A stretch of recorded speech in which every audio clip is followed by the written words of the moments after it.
Bonjour tout le monde et bienvenue dans cette nouvelle exploration approfondie. Je suis votre hôte, ravi de vous retrouver pour décortiquer un sujet franchement passionnant aujourd'hui.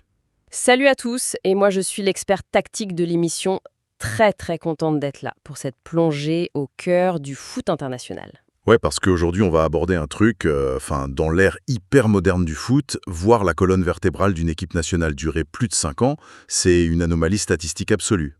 Oui, une vraie rareté. Normalement, t'as les blessures, les baisses de forme ou juste les nouveaux talents qui arrivent et qui disloquent tout le groupe en 2 ou 3 saisons à peine. Exactement.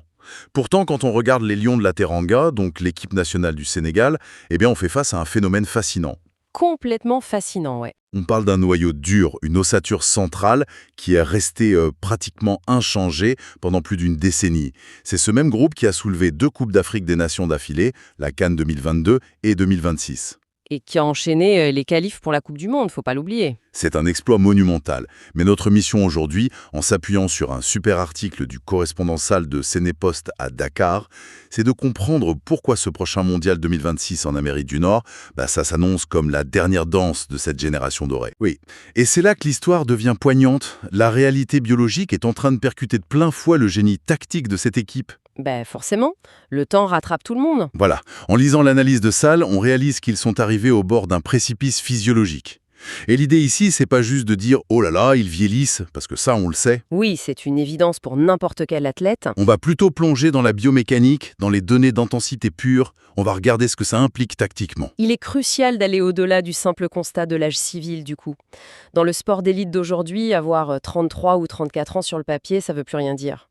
On parle plutôt d'âge métabolique, d'usure neurologique. L'usure invisible, en gros. Exactement. C'est l'incompatibilité entre un corps de trentenaire et les exigences d'un jeu qui s'est, mais alors, considérablement accéléré ces 5 dernières années. L'évolution du foot pardonne plus le moindre ralentissement. Ok, décortiquons ça un instant. Pour comprendre le point de bascule de cette équipe, il faut revenir au déclencheur. L'article de Sénépost met en lumière une déclaration assez glaçante de Sadio Mané. Ah oui, juste après la fameuse victoire 1-0 contre l'Égypte. C'est ça, un match épique. Et ces mots, après le match, c'était pas du tout la célébration habituelle. C'était un aveu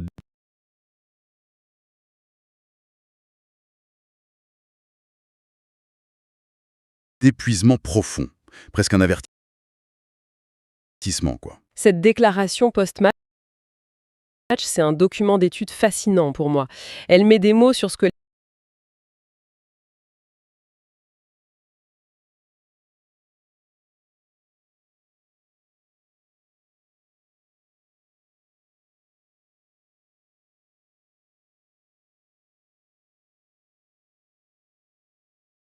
les préparateurs physiques appellent le mur du cycle mondial. Le mur du cycle mondial. Ouais. Maintenir un niveau d'explosivité internationale à 32 ou 33 ans, surtout pour un attaquant qui base tout sur la rupture et l'accélération, ça demande des sacrifices colossaux et souvent invisibles. J'entends souvent ce thème de cycle mondial, mais concrètement, en quoi c'est si différent de juste jouer des saisons régulières en club? Pourquoi ça détruit l'organisme des joueurs trentenaires à ce point? En fait, un cycle de Coupe du Monde, ça s'étale sur 4 ans. Et ça superpose une charge mentale et physiologique extrême au calendrier des clubs qui est déjà complètement saturé.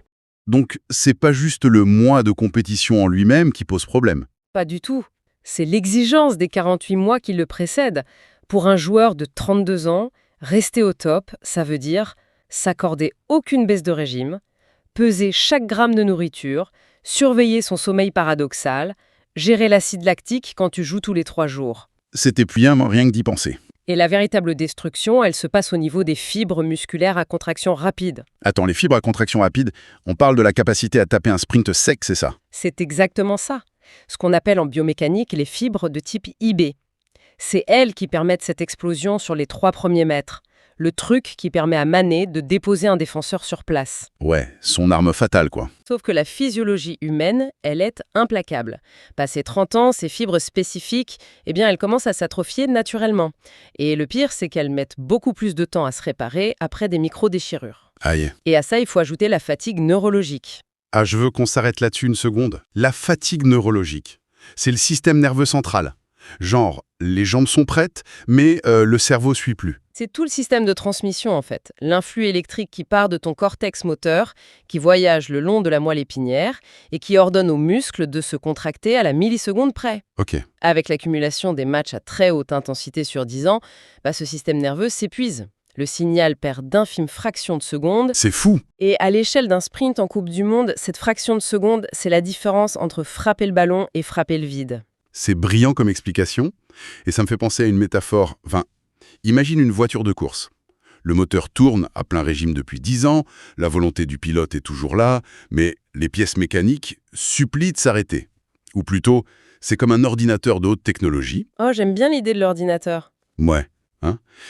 Le logiciel tactique est mis à jour à la perfection, il anticipe tout, la vision du jeu est en version 10.0, mais la mémoire vive, la RAM physique, le matériel lui-même est obsolète. C'est tout à fait ça. Le logiciel lance un programme complexe, mais la machine physique calcule juste pas assez vite pour suivre la commande sans surchauffer.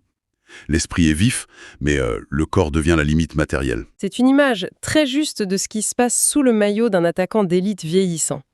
L'intelligence spatiale de Mané est sans doute supérieure à ce qu'elle était quand il avait 25 ans. Il voit les espaces avant tout le monde. Mais ses adversaires vont plus vite. Voilà. La vitesse de pointe en face a augmenté et son propre temps de récupération cellulaire s'est allongé. C'est une équation mathématique cruelle. Attends, parce que voici où ça devient vraiment intéressant. Si l'attaque, qui dépend tellement de cette explosion cellulaire, perd son tranchant, on se dit souvent que la solution, elle se trouve plus bas sur le terrain. En défense, tu veux dire? Ouais, on imagine que la défense, c'est le royaume de l'intellect, que l'expérience est reine, que le bon placement prime sur la course folle. Et c'est là que l'analyse de notre correspondant sur Kalidou Koulibaly devient super troublante. Ah, le cas Koulibaly. Eh bien, ce qui est fascinant ici, c'est que c'est vraiment la clé de voûte de cette transition. Historiquement, c'est le roc absolu, l'architecte de la défense sénégalaise, mais l'article suggère lourdement que le mondial 2026 sera probablement son jubilé international. Mais là, faut qu'on clarifie un truc, parce qu'il y a un paradoxe énorme pour moi. Je t'écoute. Koulibaly, il s'est forgé sa réputation dans des championnats hyper tactiques, en Italie surtout. Et là-bas, défendre, ça repose sur l'intelligence de placement, pas sur le fait de courir comme un athlète olympique. C'est vrai, l'école italienne. Donc, si un joueur de son calibre connaît parfaitement le football, si c'est exactement où l'attaquant adverse va faire son appel avant même que ce dernier n'y ait pensé, pourquoi cette anticipation ne suffit plus?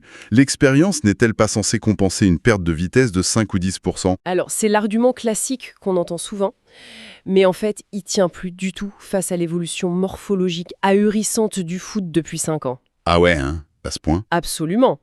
Avant, avoir une seconde d'avance dans la tête, ça annulait la demi-seconde de retard dans les jambes. Le souci aujourd'hui, c'est la métamorphose des attaquants. On n'affronte plus des simples joueurs de ballon, on affronte des sprinteurs de niveau olympique avec des crampons. On parle de quelles données concrètement? On parle d'alliés modernes qui sont flashés à plus de 35 ou 36 km/h. Waouh! Et c'est pas juste la vitesse de pointe. C'est la répétition des courses à haute intensité. Un attaquant aujourd'hui répète 60-70 sprints maximaux par match. C'est une machine, le gars. Du coup, la géométrie du terrain devient le pire ennemi du défenseur vieillissant. Si l'attaquant court à 10 mètres par seconde, un temps de réaction neurologique retardé d'un dixième de seconde chez le défenseur, ça veut dire que l'attaquant a déjà pris 1 mètre d'avance. Donc en gros, l'intelligence tactique est neutralisée par les simples lois de la physique. C'est exactement ça. Prenons une situation concrète sur le terrain. L'attaquant fait un appel dans les demi-espaces, tu sais, cette zone un peu bâtarde entre le défenseur central et le latéral. Ouais, la zone de danger par excellence. Koulibaly lit parfaitement la passe. Son cerveau a déjà cartographié la trajectoire, mais au moment où il déclenche sa course, l'attaquant, avec son explosivité musculaire intacte, a déjà avalé l'espace. Le cerveau de Koulibaly dit « le ballon est à moi », mais la rame physique accuse un léger décalage. L'ordinateur qui rame, on y revient. Voilà. Et au niveau international, ce léger décalage, ça se termine par une faute à la lisière de la surface, ou pire, un but encaissé. L'anticipation mentale a atteint son plafond de verre. C'est presque tragique quand on y pense. Le gars n'a jamais été aussi intelligent sur le terrain de toute sa vie, mais son propre corps l'empêche de l'appliquer. C'est frustrant, ouais. Et du coup, si le cerveau de la défense peut plus compenser la vitesse adverse, ça met une pression d'une violence inouïe sur la ligne juste devant lui. Parce que si le défenseur sait qu'il va perdre le sprint, la passe adverse doit tout simplement pas avoir lieu. Absolument, il faut couper la source. Ce qui nous amène directement au centre névralgique de toute équipe, le milieu récupérateur, la fameuse salle des machines de l'équipe du Sénégal. Et c'est là qu'entre en scène le troisième pilier de cette ossature historique, Idrissa Gana Gueye, un vrai cas d'école de longévité pour le coup. Gana Gueye, 36 ans. Enfin, 36 ans. C'est de la science-fiction de voir un milieu harceleur jouer à ce niveau international à cet âge. L'article de Sénépost souligne bien cette longévité spectaculaire. Mais un format de Coupe du Monde. Ouais, c'est pas la même chose. C'est un match tous les 3 jours, souvent sous une chaleur écrasante, comme on l'attend aux États-Unis ou au Mexique. L'analyse est sans appel. Le cœur du jeu a cruellement besoin d'un second souffle. Qu'est-ce qui rend ce poste de milieu récupérateur si vulnérable dans leur système tactique actuel? Pour comprendre ça, il faut regarder comment fonctionne le gegenpressing, le contre-pressing, qui est devenu la norme partout. Le milieu récupérateur, c'est plus juste un casseur de jeu, comme à l'ancienne. C'est quoi alors? C'est le point de compression de toute l'équipe. Il doit avoir un V0 max, la capacité à consommer de l'oxygène absolument gigantesque pour harceler le porteur du ballon non-stop. C'est l'amortisseur qui protège Koulibaly derrière, et c'est le relais qui lance Mané devant. En reprenant notre image, il est la courroie de transmission entre l'ordinateur qui rame en défense et le logiciel de pointe en attaque. C'est très bien résumé. Sauf que se passe-t-il quand un joueur de 36 ans subit ce format hyper condensé dont tu parlais? La récupération métabolique n'est plus du tout la même. Imagine 3e match de poule, Gana Gueye accuse une petite baisse de régime de 10%. Juste 10%, ça suffit. Ah oui, parce que ça veut dire que son pressing arrive avec une demi-seconde de retard. Et cette demi-seconde, c'est le moment où le milieu adverse peut lever la tête et regarder le jeu. Voilà. L'effet domino est dévastateur. Le porteur de balle a le temps d'ajuster une passe millimétrée. Et où va cette passe? Directement dans le demi-espace dont on parlait tout à l'heure. Et la panique à bord. Totalement. Qui se retrouve exposé en première ligne face à un gamin qui court à 36 à l'heure, Koulibaly. Isolé en 1 contre 1 dans un sprint qu'il est physiquement sûr de perdre.